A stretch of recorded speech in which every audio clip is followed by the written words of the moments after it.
And what is going on, everybody? Welcome back. This is LoreForged, the podcast for Ashes of Creation. It's episode number 5, and we are your hosts. My name is Jibs. Sonny's gone tonight, so I can't introduce him second, so I guess I'll go to the quick third. Keep the current format going that he always gets introduced last. My close friend and family member at this point in my life. My close buddy, Cash. You know, I think the perfect response for that would have been for you to just introduce a solo show with me sitting here. I mean, I'm a little more sinister than you are, but that's probably how I would have handled that. But Spoiler, I really was going to do that all week. I had planned for it. And then the moment you said you should just do that, never mind. Never mind. Well, I think you saw the shine in my eyes and just saw me looking up going, I didn't help that for me. And you're like, I'll just introduce the guy. Please don't forget me. Oh, dude. First off, so Sonny's gone for the week for everyone who's listening.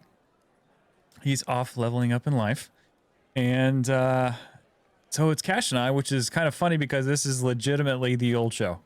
This is you and I, circa Lore Seekers 2021 in Ashes. Anyway. Yeah, and I'm not going to lie to you. I've had a little bit of like a knot in my stomach going, oh my God, can we do a 2-person show? Where's Sonny? We've done it for years. It's been 84 years. Oh, but we have an exciting show for everyone who's tuning in. First off, thank you again so much for taking the time to push play on our show and check out LoreForged. We appreciate you. And you know what? We are just as excited as you are to hear about the node system. And that is exactly what we're going to be talking about today. The node update, the Alpha 2 node development update that we saw for August just this last week for all of you listening on launch day on Monday. For all of our patrons listening early, hello, welcome you. Thank you so much for your support. You are awesome. And we appreciate the heck out of you. So, dude, I don't know really the proper way to open this. I just know that what we witnessed, and we're recording this on the day of, just hours after this being showcased, I can't help but feel like we have just watched a once-in-a-lifetime kind of update moment, for the development of this game. It's just this moment of seeing this go live was just unreal. You know, the funny thing about today is that we had planned the way we were going to do this, especially without Sonny being here. Sonny, we miss you, bud. We're looking forward to your return. I had the entire day planned out to where this was going to be it. Like my day was going to basically be revolving around getting set up to watch the stream and take notes and just be ready for the show. So that by the time you came home from work, like we were ready to rock, right? Yeah. And you were actually able to watch some of the video. But where I found myself as I was watching this live stream, I found myself like having to catch up with notes because my jaw was on the floor, literally. And this isn't gushing. And I know that we have a tendency to get excited about things because we're pretty passionate people about the things we get excited about. But I think that Intrepid knew how very important this particular live stream was going to be. This is the crux of Ashes of Creation. 100%. This is like what the game revolves around, is this node system. If you want to talk about what we should start with, because we have some pretty deep systems to go into and to talk about, and we're not going to be able to get to everything, folks, because it was over 2-hour stream. Just the video itself was like 53 minutes long. But we're going to hit like all the highlights of the stuff and then get into some discussion about the system itself. But I think if we're going to start anywhere, Jibs, I think what we should do is start with the low-hanging fruit. And I know you know what the low-hanging fruit is. Oh yeah, the visuals. Hands down, the visuals. I was sitting at work, so I had to watch this. It just so happens my class got released early on the day of the stream, which is the first time that happened all week. Which, as Divine intervention. Speaking to every other teacher out there, have 2 hands in the air, hallelujah. Am I not right? When you get to release your students early for the day. But you know, like I was so excited because I'm like, okay, you know, and I'm waiting for them, you know, go on, you know, have a great day, you know, blah blah blah, and really I'm like, get out of my classroom. So I hightail it to the office. I go in there, get all my things where they need to go, grab my phone, get to the back, realize I have 9% battery life, and I'm like, ooh, challenge accepted. So then I sit down and I kick on the stream, and about 5 minutes after I sat down, they turned it on to the gameplay. And I think for the very first time, truthfully, we've covered games. We've covered WildStar, you and I, you know, and the rest of the team. We did other, the overarching show for PC gaming. We've covered so many. We did ESO, I mean, and Guild Wars 2, all the stuff, New World. This is the first time, I think, ever in a preparation for a show that I sit back and I go, I am struggling putting words together. I'm struggling trying to come up with the words because I'm stunned. I'm literally stunned by the visuals that they are showcasing in that video. And I don't want to jump too far ahead. I want to get your first impressions as well. But man, I don't know about you, Cash, but that hit me like a rock. It did me as well. I actually was having a conversation with some folks in our Discord when that was going on. I threw the link up and a bunch of people hopped in and started watching the stream. And there was a lot of back and forth with me, and, you know, answering questions, talking about my reactions, you know, in Discord to our friends. And then at the same time, I wanted to specifically watch chat in Twitch to see what some of the reactions were, to see if, like, okay, am I just being an excited content creator type dork right now, or is everybody else seeing what I'm seeing? And it doesn't truly hit you until you watch the 4K on YouTube. It still looked fantastic on the live stream, but I got to tell you, and I know I told you on the phone when you're on your way home from work, I did not see a single negative thing about this stream. There were a couple trolls in there, but there's always trolls and everything, I guess. Whatever. But yeah, whatever. They get ignored. But all I saw was people blown away with what they were seeing. And when we specifically say that, I mean, I think it was the whole package. I know that we have always talked about, yeah, like if I were creating a game, I would show off the areas that are like finished and dialed and completely tuned up as well. But you guys, this was like next level visuals and audio from what we were able to see, all the way down to, what was the thing that we talked about, what we just saw right before we hit play on this show, that we were both like laughing and so giddy about, like, are we 5? We were literally giggling before we hit the button. Like, I cannot believe this is the game that we have chosen to stick with, like, for a long freaking time. What did we see? The cloak, the fabric. Yeah. I can't believe that is the first time. And we have seen behind the scenes development updates on games. We have followed it. And it's just, I'm stunned. I'm shocked that, oh my gosh, the texturing for the first time ever in an MMO.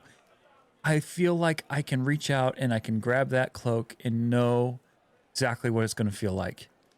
It's just those texturings, it's so good, so good. Yeah, and the like the ray tracing, even very small moments, like when Steven's character is at the very beginning of that video, and just before he starts to move, actually when he starts to move into a position, then he opens up some windows and stuff to show us some of the stuff for nodes and for mayoral control and stuff. But as he's doing that, don't worry guys, we're gonna get to the nodes, I promise. As he gets to that, he starts moving, you can see that ray tracing where the light source is literally shining off of the wrinkles in the cloak.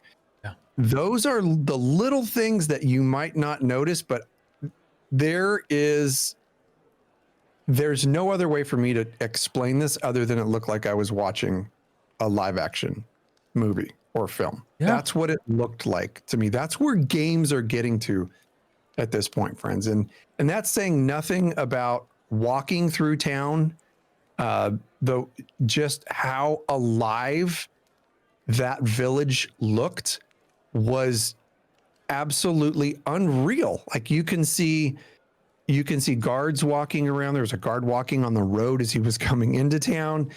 There's these beautiful streamers that are going from building to building. The way that the Kalar style is, and just when I say it looks alive, like the sounds, like you can hear chickens in the back, roosters in the background. You can hear people talking. You can hear wagons. You can see NPCs walking around, like there were guys walking around carrying big old like kegs of beer, mead, I don't know, whatever it was. And there's people talking. There's guards like sitting around a cart and they're talking. Like this village was so full of life that you want to talk about immersion? You think RP isn't going to be a huge freaking thing in this game? Think again. Oh, agreed, 100%. There is every avenue for RP in this game. You're talking visuals. How about the cloak? How the wind, when the wind was blowing on the cloak, because the positioning of his left leg, the cloak was wrapping around his leg, and just the tip of the very corner was the only thing that was caught by the wind. Did you just say just the tip? Yes, I did. You're welcome. There's one. Sorry. You got me. It got me for one. But it was just incredible to see those kind of physics, you know? Yes, in physics. I'm glad you brought that up because it wasn't just the cloak. You can tell that we're cloak fans, friends, or capes or whatever. But the physics is a big thing too, because you could see it too in the streamers that were going from building to building. And then when he was out in the wilderness, you can literally see the fronts of the wind coming in gusts. It was just coming in gusts, and it would lay the grass down. And take a look at the trees next time you see the trees. There was a little glitching going on there, but that is zero factor. It's alpha. Zero factor. That stuff will get fixed. But the rustling of the leaves in the trees as a result of the wind direction, you gotta stop and smell the roses on some of that stuff, folks, and really take a look at what they are creating here, because it is something special. Yeah. Something special. Agreed. I know we're going to be hopping into these systems soon and kind of going through what we saw, but you know, when you discuss audio as well, the ambient bed, I know you mentioned it already, but the ambient bed of just, and you hear the voices kind of ping-ponging back and forth. You're in a village. You're there. And I love the way that the bed is laid out, of the voices, and the rest of the village doesn't feel overbearing, because it doesn't have a whole lot of bass to it, so it's blending in really nicely. Because when you think like, okay, there is going to be players doing emotes, there's going to be players, you know, whistling for the horses, whatever it is, their mounts, whatever, you know, whatever animations, abilities going off. So there's going to be a lot going on already. But then you have this bed that's underneath. It's not distracting. It's perfect. I mean, it's panning. You know, you're hearing that pan from left to right, just kind of ping-ponging, really, is the best way I could describe it. And it just felt really good. It felt really comfortably full, just fully able to immerse myself in this world. When you're looking at just the village itself and the visuals, you're seeing just the cart, you know, that guy that's in the middle of the cart, and you see the mud tracks, the steps of mud, and everyone just going about their day. To me, this was the next step up in not only MMOs, but I see a lot of Red Dead Redemption 2 in this, you know, from an animation standpoint, with the bringing a world to life. I see some New World in this. I see just basically a lot of the most recent releases, a lot of the influences probably from the last 3 to 4 years. Yeah, I'd say at least 4 years, are really kind of coming to fruition in this game. It looks really, really, really good. And that's a result of paying attention to detail and what it actually feels like to be playing a game where you feel life taking place around you. Yeah, for sure. Yeah. For Okay. sure. I think we hit that enough. Yeah. I think that we've We could go all day if we sufficiently don't stop. gushed about the visuals and the audio that we saw. But that really is the low hanging fruit. I think getting into the functions of the node system are really cool. Steven actually started it off by saying a couple of things that made me very, very happy to hear. And the first one is very obvious, but Steven said nodes, it basically is the most complex system within Ashes of Creation. And that kind of goes back to what I was saying. Like, I'm pretty sure Intrepid knew how important it was very, very important for them to hit a home run here, or at least a triple, but they grand slammed this one. Like, this was great. And Jibs and I were talking about it earlier in the day when earlier today, we were just talking about how the last 3 live streams that they've had, these dev updates, have just like built upon one another and just created something pretty amazing. And I thought even the last one was going to be really difficult to top. I thought the Freehold one was going to be really difficult to top. These are major game systems, and this one just happened to like knock it out of the park. Oh yeah, absolutely. I mean, it was absolutely the most complex system in the game, hands down. And the best part, the one thing I loved about this was, you know, and you said it already, they knocked it out of the park. I'm glad they waited, because this is absolutely the pillar.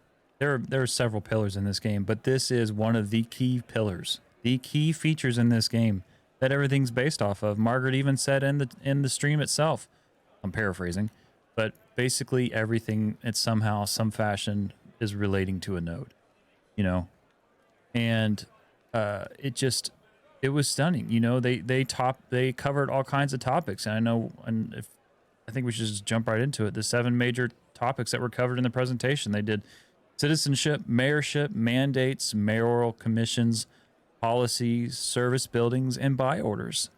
You know, and the presentation, of course, we all got to see, followed by the amazing gameplay video. So, you know, absolutely stunning. It was great. Yeah, and they did a really good job laying everything out. They did it kind of the same way that they did the Freehold video or Freehold live stream, where they basically took screens that had things kind of laid out a little bit. And we're going to talk a little bit about each one of those. But like I said, we won't be able to cover everything in the time allotted for our show. But we're going to hit like a lot of these major ones. So the first one was citizenship. And what they talked about with citizenship was the different forms of housing in Ashes of Creation. So there's inns. We knew a lot about this, although they haven't talked too much about inns yet. So inns, apartments, static housing, and then freeholds. And the one that was probably the most interesting to me, with the freehold one, we're going to leave that out because we've talked about that quite a bit. And so have they.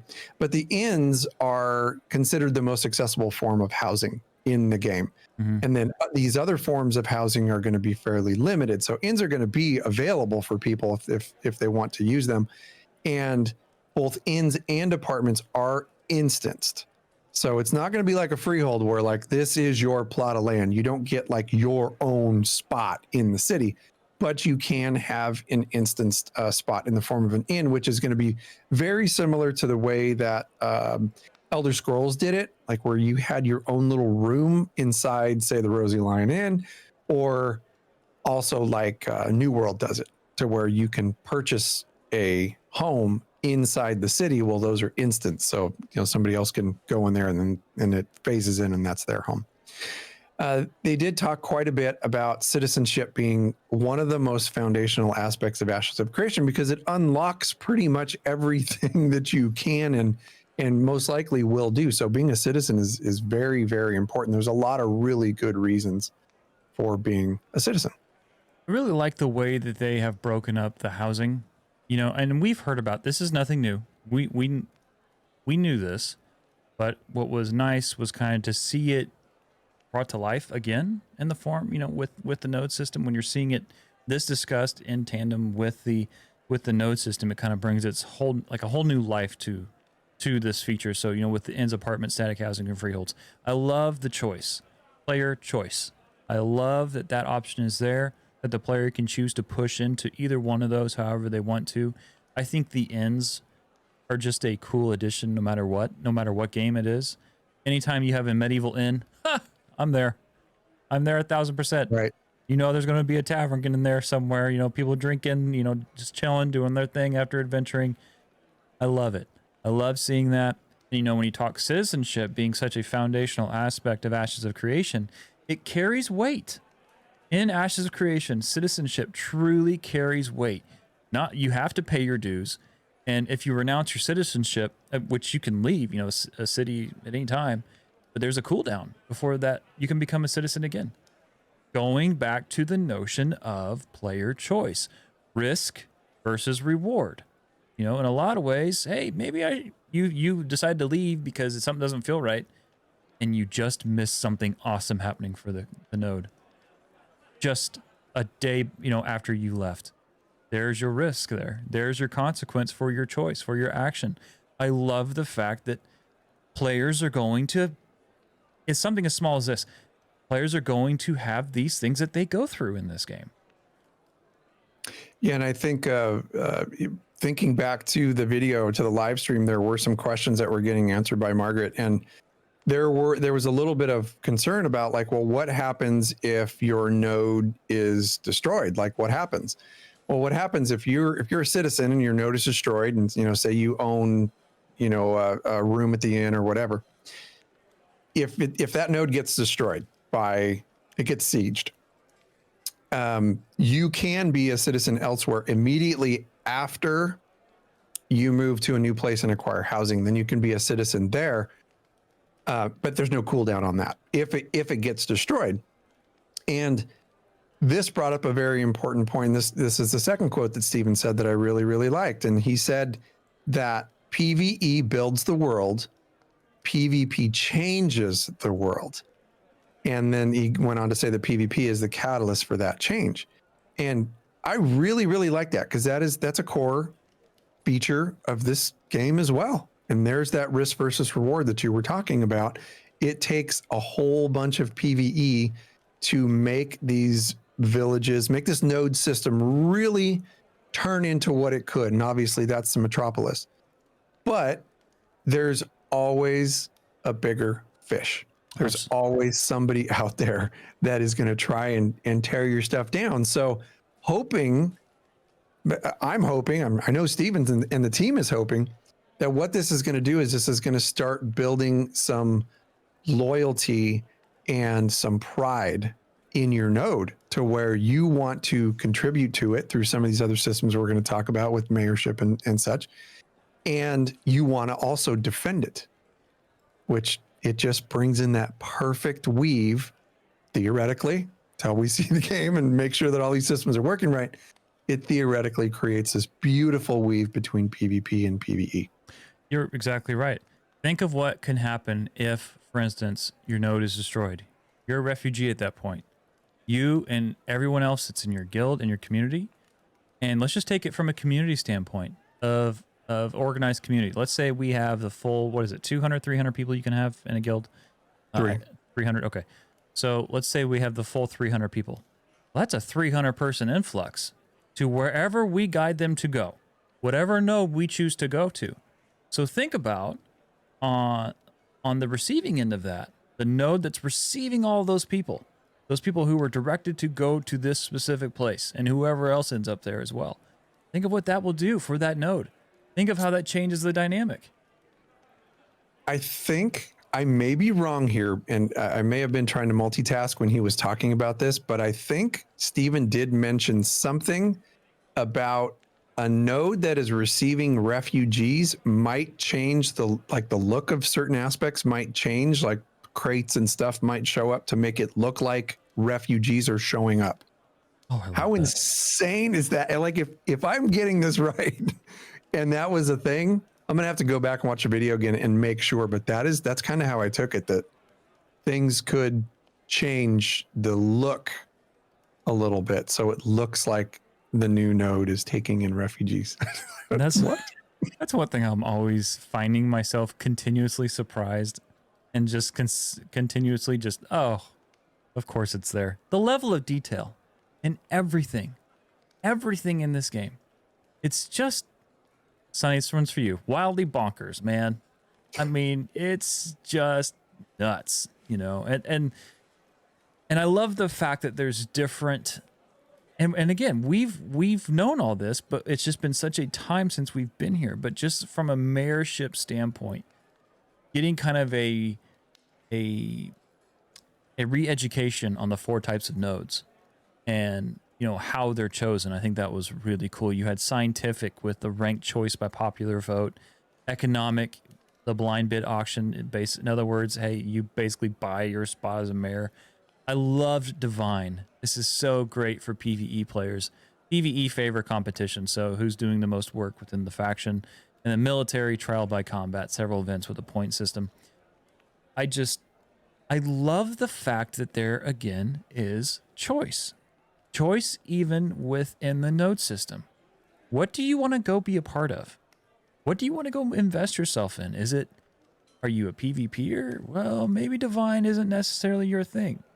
Maybe military is more your thing. That thrill of competition, competing, you know, beating out your fellow man and essentially beating them up to take the mayorship. You know, it's just a lot of choice.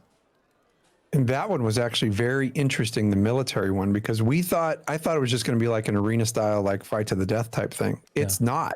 He was saying it's like it's several events that take place like over, say, like a week of time. And if you do well in those events, then you accumulate points. And then once those events are over at the end of the week, then those points are tallied. And that's who becomes the mayor. And I was like, okay, that's way better than just, you know, single combat. I think it's awesome. You know, and I couldn't even imagine what all those things are going to be, what all those events might be. But, you know, even if they're, you know, simple things like one-on-one, maybe it's an arena.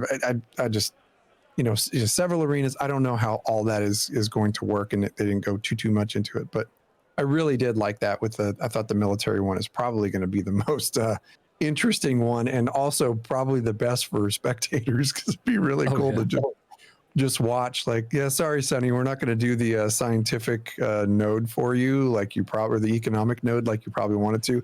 You're doing trial by combat. I would pay big money for that, just to watch that happen. Let's see what happens. Oh, I love it. One of the things they did talk about is actually bad faith mayors, because not every mayor that gets in there is going to be, you know, this neutral or light side aligned mayor. You're going to have some people that just absolutely suck. And the systems that they have in place, they do have some systems in place to combat it, but not all. It's not like if somebody's a really crappy mayor, they're just going to, you know, the system or a dev is going to go in there and just go, nope, you're done. No, that's not how it's going to work. That you're going to have to fix it as players. That's how, you know, people vote people in and vote people out. It's like, no, man, the person just doesn't get reelected. Yeah. The some of the tools that make this thing work, and some of the things that a mayor can have during mayorship. One of them is called mandates. And what that is it's another system. And this is a system of energy that enables the mayor to take actions for the node.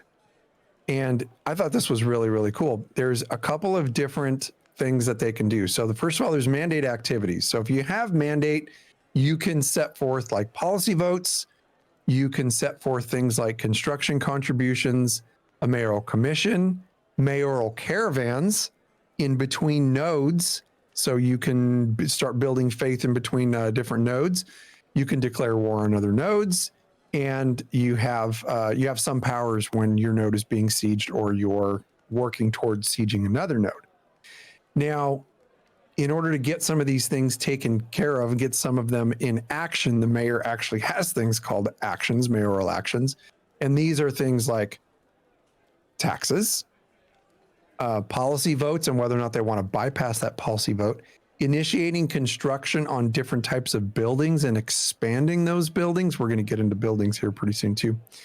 And then also policies and mayoral commissions as well. Now, how does a mayor know how he's doing? Well, there's a couple of methods. And I thought this was very interesting too. There's no, you can't just query people or like send out a census. It's not gonna work that way. There's no Twitter in Vera. So someone sent me a Phoenix. I don't know what they call it there. Their version of the app. I would love that, by the way. Put that on a mobile app. Oh, geez, to have a mobile app for all your stuff in Vera would be amazing. Yeah. But the way they can do it is they're going to have to get out and they're going to have to walk their districts. Basically, they can use citizenship chat, which is something that you'll get inside your node. And what that's going to do is that's going to allow them to talk directly with their citizens and get feedback from their citizens. And then the other thing is they can communicate with the public, basically with their citizens, by setting a message of the day. So I thought that was pretty cool. Like they are literally making you get out there and stand in the square and, /say, and then start talking, and you can talk to the people that are there. I just think that's really cool. Feel really bad for the person that's node is legitimately Baron's chat. Oh, and all nodes. And they're the mayor of it. You're probably right. It's probably gonna be all nodes. Yeah. Mayor, you suck. How much is that gonna go on? Yeah. I think that's cool. I like the feedback feature. I like that it just further adds more depth. That's one thing that I'm constantly seeing. More depth, more choice, more risk versus reward. Where do you want to spend your time? Where do you want to invest yourself? It's just a continuous loop that just keeps feeding itself in this game, and it continues to not disappoint. And one of the other things they kind of discussed was the mayoral commissions. Now, I thought this was really cool, and probably, you could probably dive in this a little bit more than I could, because I know I missed this portion of the stream. However, I was reading through the notes on it itself. But as far as I understand, commissions are like a type of quest. It's kind of an objective. Correct. So what this is the mayor can set a type of commission that they need. Say they need, and the example that they used was they needed materials to build a smithy. Now, they've changed the name of Forge to Smithy, which I thought is freaking cool. It's super, super fantasy. So I was pretty stoked they did that. But basically what Stephen was showing, Stephen and the team was showing, is that he opened up a window, and you just hit N, and for the mayor, he will get the node interface, and that allows him to set these mayoral commissions. And it is literally like a quest that they have with a singular objective, where they can set, I need this much of this material, I need this much of this material. I will pay you this amount of node currency. You're not going to get gold. You're going to get node currency. And this will open you up to the ability to buy things from vendors within the node, which is pretty cool. So you have this, I bet you there's going to be a billion different types of currencies in the game, but that is one of them. So as you assist with these commissions, you would take a commission, you go out, you gather the materials that you need to gather, and then you're going to bring them back to the village to a certain NPC, and you're going to turn that in, and then you will get paid in node currency. Hope you don't mind the pay in change. Oh yeah, Napoleon Dynamite fans out there, but yeah, that's exactly how this thing works. And so you're going to get experience from it. You're going to get node currency. You're going to get node reputation, and then other rewards. So when the mayor sets these commissions, it costs him or her money to be able to do that, but it is gold from the treasury that's coming out to. Remember, when you're paying your taxes, because yes, there are taxes, you're going to have to pay tax, you're going to have to pay rent, and that stuff does not go to the mayor. That stuff goes to the treasury. So it's not like you can get somebody that just wants to get in there and get a power grab and steal all your gold and like bail out EVE Online style. There's some things in place there to where that will not take place. And part of that is having this treasury that he would take these funds for to set these mayoral commissions. And another part on the mayoral part, there is a system in the game for him or her to be able to design flags and symbols to display on the flags of the node. That is Which so I thought cool. Really, really, really cool. So cool, man. Wait, it's just a further way to put your stamp on your city that everyone's in. And I feel like in a lot of ways we saw that. I think of New World, you know, whenever a company would take over a city, and I think it was called a company, the guilds in that game, but Yeah, they so they'd have their colors flying on the front. I always thought that was cool. You know, for a lot of things that game missed, and just got the new expansion announced, which, you know, looks good for it. But the one thing that I always loved about it was your identity, your guild's identity, like your stamp on the world of a tournament in that game. You know, flip it over here to Vera. Your stamp is, in a lot of ways, things that are not said. And the things that are not said is people's first impressions when they first see it. They see your banners. They see your node, what it looks like. They see what it offers. They get a good vibe and understanding for your policies and taxes and stuff. And I know we're going to talk about that, but it's just the little things like this. In my opinion, it's the little things that really oftentimes can speak the loudest. And it's just very, very, it's a nice touch, man. Just a nice touch, you know? Yeah, the mayoral system is really freaking cool. Yeah. Now, when you have a node, you're going to have some buildings that come pre-built with the node, and we're moving into the service buildings here. So there's different types of buildings that are going to show up pre-built, and those are your active buildings. So these are buildings that are going to provide a service or a reason for players to visit them. So this is your artisan buildings, your different types of businesses, content buildings, which they didn't go into what content buildings are, but I assume that those buildings are going to be perhaps quest hubs. So maybe one of your content buildings is a tavern that you're going to go back and forth to when you're doing quests. That's where the NPCs are located. I don't know. I'm not sure what content building subtype is. And then there's also political.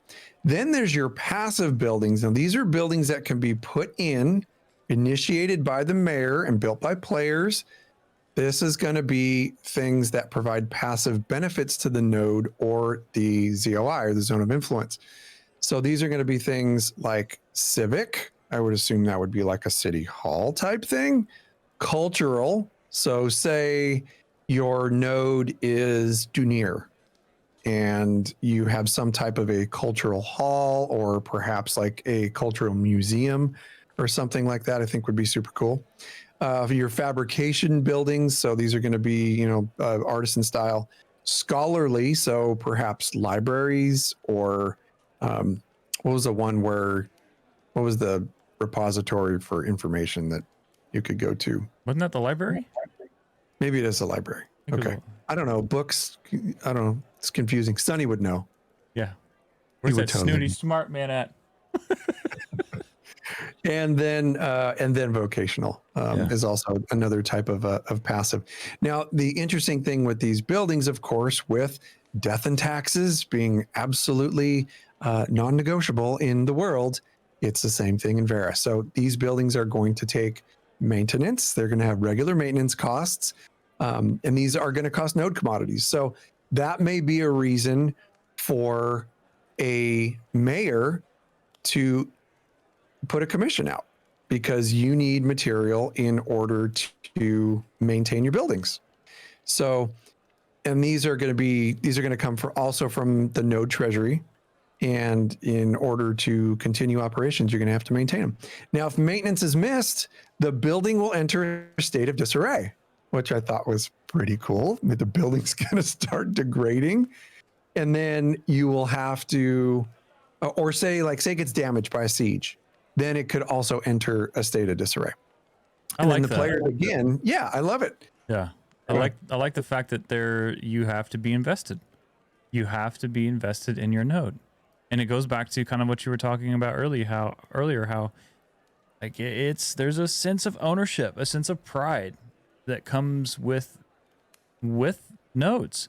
It brings me back to the sense of pride in the community we had of Mog Nation. You know, the way back when there was a sense of pride there. It's like, hey, I'm part of this community. That was the very first one I'll never forget. It was the very first one I was ever in, a big MMORPG community. I just remember that feeling like, hey, there's pride here. This is awesome. You know, it's just a certain level of just satisfaction that comes with stuff like this. And I think you're gonna, you know, so you got to really be invested when it comes to maintenance with this.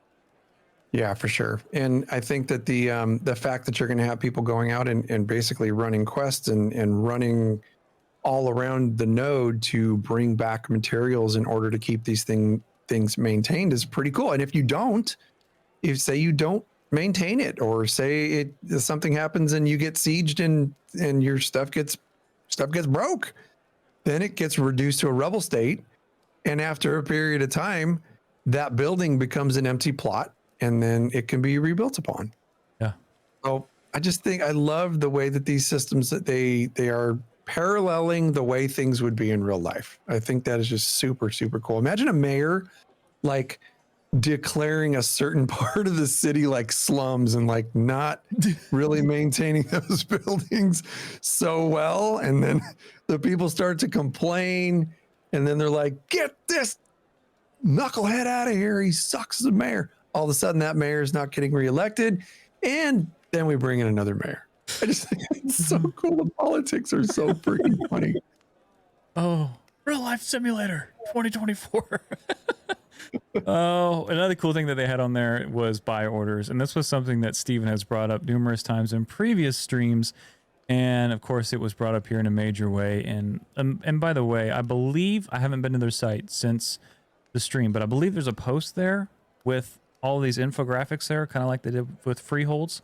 So I would encourage you, every one of you who are listening, to make sure you go and check this out. I know I sure will be doing the same. And by the way, go watch the 4K video. And if you have the software, do it. Go frame by frame, because you'll be surprised what you find. And leave feedback, guys. Yes. Seriously, please go leave them feedback. If you liked what you saw, then if you like what you see with this system, please go leave them feedback on the forums, because they really do look for it, and they look to improve or change systems based upon the feedback that they're getting. So if you love it, if you hate it, go give them constructive feedback for these things so that they can continue to make this game into what we all want it to be. Right. And currently I think we're on track for that. It is showing all the things you and I have wanted for years. All the things. And it's just, it's not a fanboy moment. It's a holy crap, this is real. This is our game. This is our game. You know, you're looking around while you're driving. Like, this is it. This is leaps and miles ahead of me. I got to catch up to this, because I'm just shocked, literally shocked that, oh my gosh, this is the game. First off, it's not a disappointment. No. And I love where your mind is headed, because this is how I want to continue the show, and I want to finish talking about all the excitement stuff. Yes. Because it's way more exciting than just talking about systems. Like we want to share with you the things that we saw and just have left bullet points in our mind. So finish up buy orders, and then let's jump into this freaking video that just blew our minds today. I dig it. So back to buy orders. So for those of you who don't know, I'm going to give you kind of the cliff notes.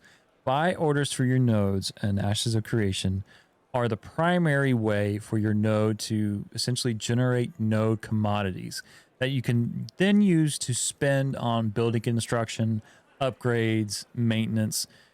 And when you actually saw a building being built before you, the smithy, you know, just the way that it was built was, I believe it was a smithy. I think it was a smithy. Yeah, that was a smithy. That was a smithy. Okay. So you saw in stages being built, and then at the end, after all the rafters and everything was put together, everything was framed up and it's done, you saw dust shoot out the top of it and then fireworks light off, just like it was its own event, and it just looked phenomenal. So you're going to be able to see that in game happen before you. And so buy orders, this is a strictly material based order. So you can you get an order for materials, and you can go out into the world and complete the order. In a lot of ways, this reminds me of the board in New World. I think it was the mayor board.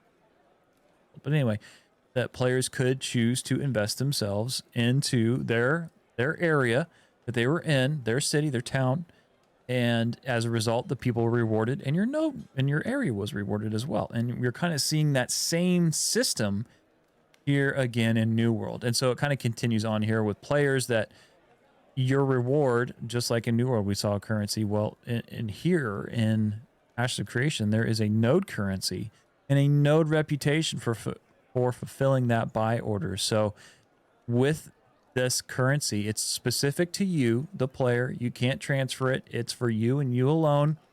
Think of special vendors that open up to you, okay? That you're going to be able to go and use that currency. And in some ways, it kind of brings me back to, I liked it. But my first head, I don't know about you, Cash, my first thought goes to World of Warcraft vendors when you have a certain rep and then you have the currency for it that you can invest yourself in. Right. Yeah. Right. And so it's just kind of has that vibe.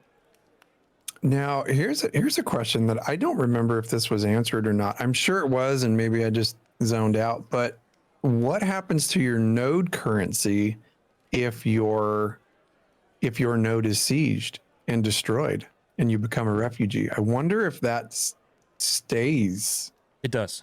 It Okay. stays with you, the player. Now, as far as the reputation, that I don't know if that resets, because then you're going to a new node. That I did not hear. Maybe a listener can clarify that for us, but I'm going to have to go back and watch the video for that. But yes, you do keep the currency. It's specific to you and you alone, which I like, because as a player who, I mean, anyone who's listening, if you're anything like me, you like to get a certain level of achievement in your MMO experience. You like to invest yourself enough so that you can get something in return. And a lot of times in that in return aspect is, it could be through rep, it could be through a currency. It is like special things, whether it's a title, a special item, because those are talking points. You get into a town square and, oh, so-and-so has the rabbit that does backflips and cuts your lawn for you. Oh, wow, that's a cool achievement. I can't believe they got that. I want one of those. I want one of those. Side note, I have always wanted in a game a mount that is legitimately a lazy boy that can gather for you. I think that would be the ultimate lazy man's mount. Could we please do me a favor, Intrepid, and please don't ever make a lazy boy mount. Please. What? Have put little wood wheels on it. You go around. Anyway, so yeah, just things like that, achievement and things that you can that speaks to your investment, your time investment in the game. That's very, very important for people. Yeah, and the last thing on these buy orders, these buy orders are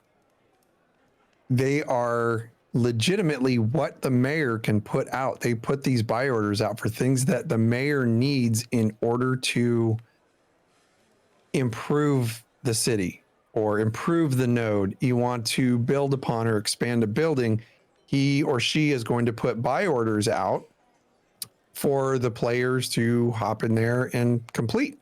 And then once those materials are gathered, then the mayor can initiate construction on whatever they're trying to initiate construction on. So it's a very, very cool system that involves everybody within the node. It's not just the mayor guiding everything and the mayor making all the decisions. It actually is a really pretty cool democratic process.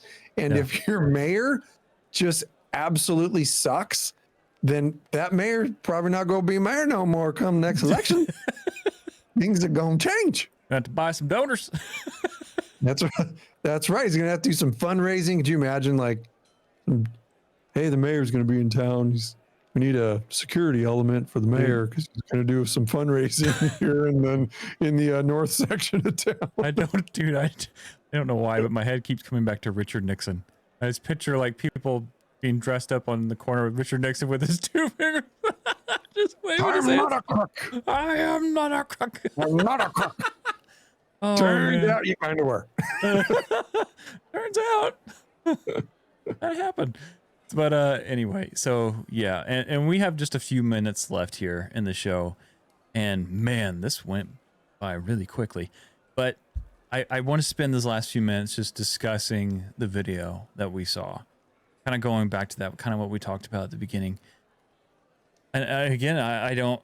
It's just the level of detail in this game. When I am in that city, there was a moment when I was watching that video, and mind you, I was watching it on 480p because for whatever reason, that's the signal that I could get when I was watching the stream. There was a moment I was watching this, and I was just listening, and I'm just the lines between real life and a full-on immersion in your game. That's not a single-player RPG experience. Typically, this kind of polish, this kind of level of polish, on a village. This is like Witcher level stuff. This is Elder Scrolls stuff. No.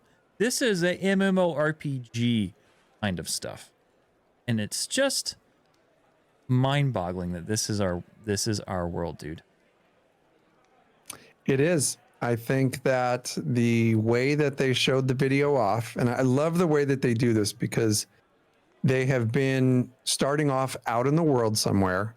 They will talk about some things and Steven will preface things. I love it on every one. They're like, Steven, did you want to preface this? And he does a great job. And then they move into the content that you're there to see. So as they're on the way into town, into this village, they come across a guard. Just he's walking a beat. He's working his patrol, just walking down this road. And it was just the coolest thing. It was like one of the first times that I've watched, and I was like, okay, that is an actual thing that would take place outside of a village. Like there would be patrols taking place, or be guards on duty, guards off duty. So I was already like, okay, this is going to be great. And then he starts to come into town, and don't take this the wrong way, because I know we've disparaged this game in the past, and it's kind of makes me laugh because we're just getting ready to jump back into said game. But New World, right? New World, for all the issues that it had in the past, is a beautiful game. And I always loved the outposts and the towns in New World because they were very, very beautifully done. Very, very well done. Like it takes you back to, you just get this colonial feel when you're in those towns. And when they were walking into this village in Vera, it was in the Riverlands, by the way, which is going to be a majority of the place for Alpha 2. I was blown away at the visuals. I really did get that. Okay, this is a village on the way up. This is going to turn into something else. It's going to evolve over time. But I got that feel like I got walking into a town, a village in New World. Like it had that look. It had those cool streamers going from town, from building to building, and the buildings. It was the cultural influence was Kalar, so it was that French medieval style of like a French medieval village. Very, very cool, and it had a dirt road going through town. And there was mud in spots, and the way that the light was hitting up against the mud and the shine and all the people walking around, you guys, like it was eye candy at the highest freaking developmental level. Like it's the only way that I could explain how it looked. You really got to watch the video and do yourself a favor, watch it in 4K. Never have I thought that moving from Unreal 4, like seeing the benefit, like, and when we've seen, like you talk about earlier, the last 3 streams have just been bangers, man. And you see it again today. You see the benefit of moving to Unreal 5. seeing those God rays, seeing the reflections, those you talk about the mud, it looked fresh. It looked like it had just been laid down. You see clearly the texturing on the cloak that you could reach out and know, like, this is gonna be a little fuzzy. It's gonna feel like a cloak, you know. This looks like something the hobbits wore from Lord of the Rings. And it just brings a whole new level of immersion.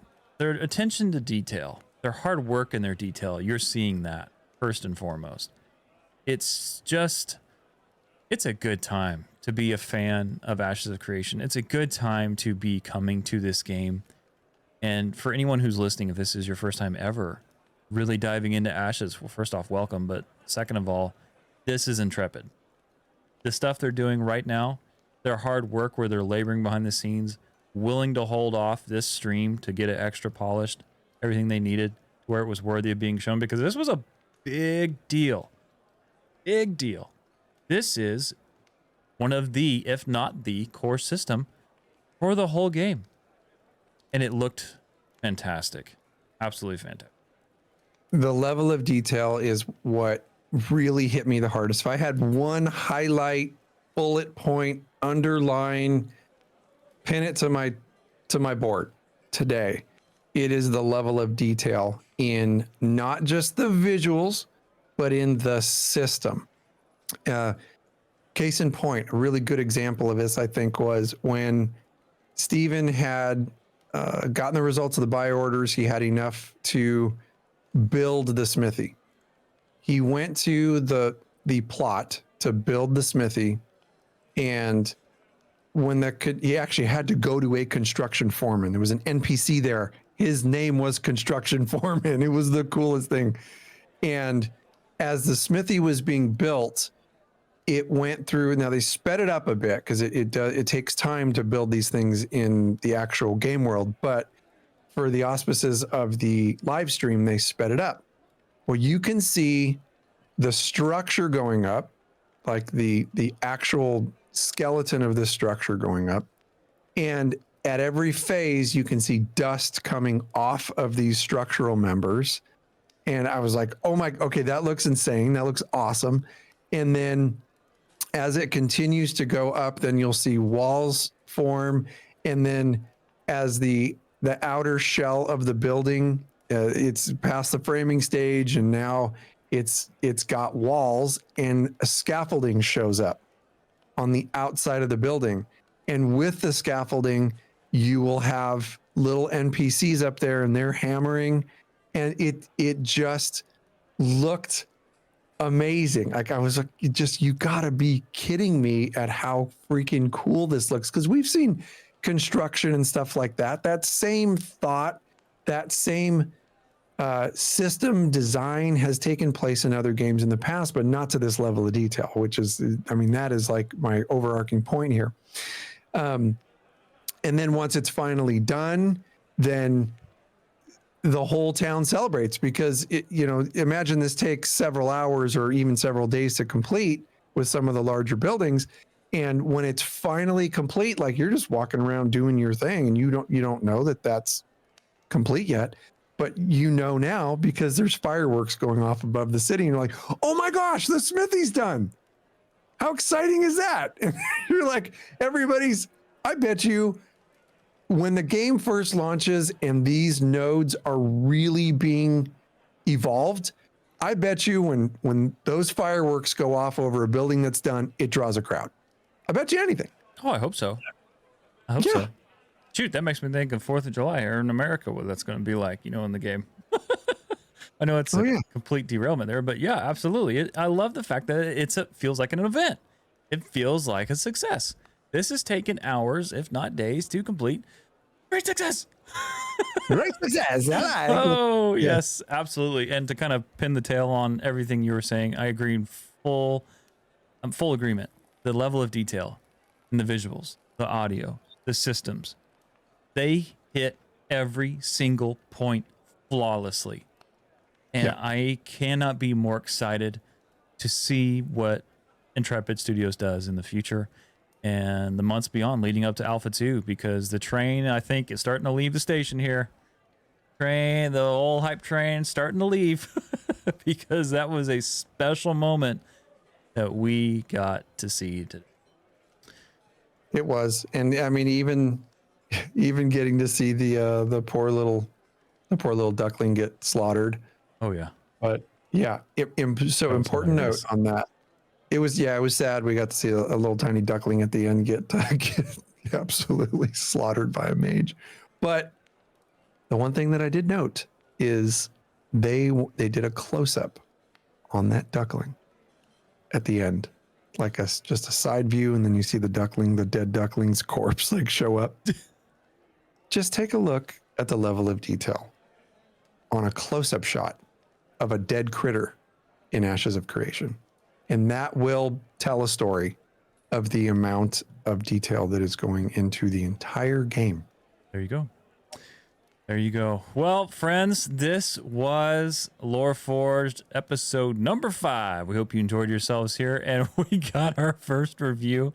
But before before we get to it, this is really funny. If you enjoyed this show, we would love for you, if you would, please take a moment and leave a review on whatever podcast app you're using. Just by taking a few minutes to leave your review, you help other gamers like yourself find this show. And plus it tells them, hey, is this the right show? Is this the right fit for me? So please, we would love to hear your feedback. And not to mention every written 5-star review that we get here on Apple Podcasts, we will absolutely read this on the show. Of course, Spotify when they add them. And we have our first review, and it's quite hilarious if you know what happened in episode 4. Anyway, it says LoreForged is forging ahead. This has come from Devout Force. It says these guys yelled at me for 20 minutes, then asked me to leave a review. 5 out of 5 stars. Oh, yeah. That was pretty damn funny last episode. Oh yeah, it was hilarious. In all seriousness, though, this is your one-stop shop for all things Ashes of Creation, aside from the official wiki. That's right, that wiki is amazing. LoreForged is 3 guys with decades worth of combined experience in podcasting, bringing their passion of MMOs and people who create them to you. Thank you so much, Devout. That was really, really kind, and I love the fact that that was the very first review. So thank you, Devout. Yeah, all 3 of us got a really good chuckle out of that, and I actually went through and listened to that episode again at that point, and this person put exactly what we said down. These guys yelled at me for 20 minutes and asked me to leave a review. It was during our conversation about FOMO on episode 4. Is that episode so 4? funny. Yeah. Oh yeah, it was pretty damn funny. That whole scene was just like something out of a sitcom. Anyway, thank you, Devout. That was so nice. We really appreciate it. Don't forget, you can always call us 516-875-1776. You can leave your voicemail on the LoreForged voicemail hotline. Try to keep it a minute or less. We'll play it right here on the show during our mailbag segment. And of course, you can always email us your questions. Contact@LoreForged.com, right in the show, and just like with the phone number, we'll answer right here on the show. Cash? We have a giant hub with all kinds of stuff on it. It's really our big hub where all of our content is located, but that is our website. Don't forget to visit LoreForged.com. There's tons of written content and articles, and it is all Ashes of Creation. You can also hit up our YouTube, which is doing pretty good. Like we're really excited about our YouTube. We got lots of videos coming on, and I think we probably have maybe 35 videos up already. And we have at least twice that in the bucket just scheduled to go out. Like we have track. so many videos, you guys, that are ready. So you can expect a steady stream of videos and articles from both our website and from YouTube. You can also follow us on Twitch. We're at twitch.tv/LoreForgedHQ. We will be doing this show live in the future, which will be pretty darn cool. Also, if you want more, and when I say more, I mean it. We have a lot of really cool stuff on our Patreon. It's definitely going to be a really, really cool place to get some LoreForged stuff that's all Ashes of Creation. And one of the biggest things that we're doing there is our State of the Owl episodes, which is our After Dark kind of everybody gets a drink and we just kind of go for it for, an hour, maybe a little more than an hour. But those episodes are going to be released right there on Patreon. Now, if you are on Twitter or X, you can follow Jibs at Jibs IRL. You can follow myself at Cash Quests, and you can follow Sunny at You, of course. I did it again. You of Coruscant, not Coruscant. Gosh, it's like a total Star Wars noob mistake. I love it. What a dork. Most importantly, follow the show at LoreForged HQ. Friends, thank you so much for tuning in today, and we hope you have a wonderful week in gaming. We hope you have a wonderful week, whatever you're doing, and we'll see you right here next Monday on LoreForged. Take care, everybody, and happy questing. Peace, love, and honeybees.